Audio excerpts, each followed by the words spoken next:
안녕하세요. 로버트 부. 오늘은 일본의 유엔 안전보장이사회의 꿈이 한국커피 클럽에 박수란 이야기를 해보겠습니다. 세계에는 공식적인 모임인 여러 기관이 존재하고 있습니다. 반대로 국가들의 비공식적인 모임도 다수 존재하고 있죠. 오늘은 그 중에서도 커피클럽이라는 모임에 대해 이야기해보려고 합니다. 표면적으로 일본과의 관계가 급격하게 얼어붙은 것은 불과 반년 전이지만 한국과의 깊은 감정의 골은 이미 오래전부터 존재하고 있었다는 것을 새삼 다시 느낄 수 있는 부분입니다. 커피클럽은 과연 어떤 모임일까요? 커피클럽은 유엔 안전보장이사회 상임이사국 확대 개편을 반대하는 국가들의 모임입니다. 커피클럽이라는 이름은 커피를 마시며 느긋하게 하는 비공식 모임이라는 뜻이라고 합니다.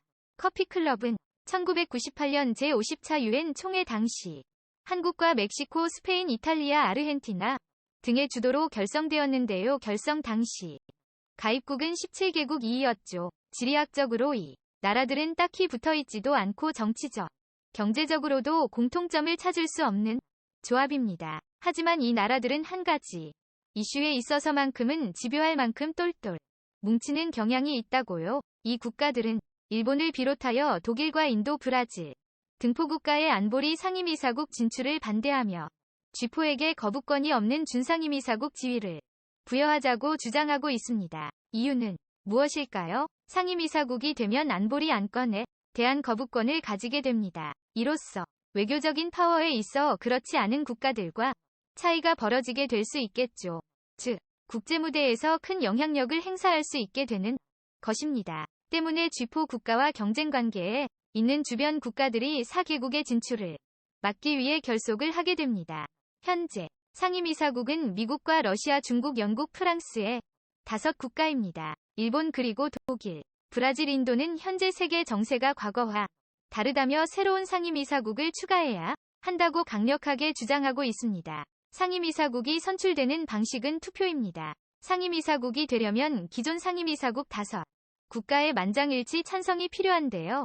또한 일정 주기로 바뀌는 비상임이사국 10개 국가 중 과반수 이상의 찬성을 받아야 하는 조건을 가지고 있죠. 한마디로 정리해 커피클럽이란 일본, 독일, 브라질, 인도가 상임이사국이 되는 것을 막기 위한 비상임이사국들 간의 일종의 투표 포맷이라고 볼 수 있겠습니다. 다른 세 나라가 상임이사국이 되는 것에 대해 한국은 큰 거부감을 가지고 있지 않습니다. 하지만 일본이 상임이사국이 되는 것만큼은 절대로 원하지 않죠. 상황은 다른 나라도 마찬가지였습니다. 다른 세 나라가 상임이사국이 되는 것은 상관없지만 독일만큼은 안 된다고 생각하고 있는 나라는 이탈리아, 스페인, 네덜란드입니다. 한국과 마찬가지로 역사적으로 용납할 수 없는 입장이라고 해요. 인도에 대해서는 카슈미르 지역에서 분쟁을 하고 있는 파키스탄과 경쟁국인 중국 등이 반대를 하고 있으며 브라질에 대해서는 아르헨티나가 대표적으로 부정적인 입장을 가지고 있습니다. 상임이사국 선출 조건이 있기 때문에 이 모임이 협력 이유 또한 확실하다고 볼 수 있습니다. 예를 들어 한국이 독일의 반대표를 던져주면 독일의 반대 의견을 가지고 있는 이탈리아, 스페인, 네덜란드에서 일본에 반대표를 던져주는 것입니다. 이러한 커피클럽의 기묘하지만 끈끈한 협력으로 인해 벌써 20년 이상 새로운 상임이사국이 탄생하지 못하고 있습니다. 그럼에도 불구하고 아베 총리는 상임이사국 진출에 대한 야심을 재차 드러내고 있습니다.